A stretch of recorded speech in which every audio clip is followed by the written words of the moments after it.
एक मोर था जो बहुत सुंदर था, उसके पंख बेहद खूबसूरत थे।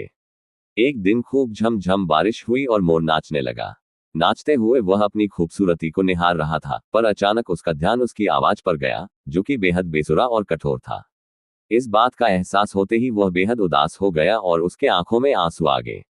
तभी अचानक उसे एक कोयल गाती हुए सुनाई दी। कोयल की मधुर आवाज को सुनकर मोर को उसकी कमी एक बार फिर एहसास हुआ। वह सोचने लगा कि भगवान ने उसे सुंदरता तो दी, पर बेसुरा क्यों बनाया।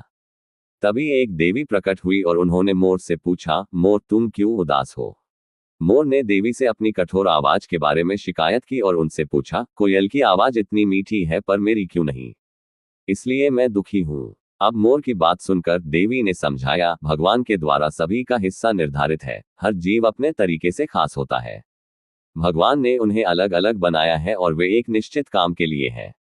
उन्होंने मोर को सुंदरता दी, शेर को ताकत और कोयल को मीठी आवाज। हमें भगवान के दिए इन उपहारों का सम्मान करना चाहिए और जितना है उतने में ही खुश रहना चाहिए। देवी की बातों को सुनकर मोर समझ गया कि दूसरों से तुलना नहीं करनी चाहिए, बल्कि खुद के हुनर की सराहना करनी चाहिए और उसे और निखारना चाहिए। मोर उस दिन समझा कि हर व्यक्ति किसी न किसी तरह से अद्वितीय होता है। कहानी से सीख, खुद को स्वीकार करना ही खुशी का पहला कदम है।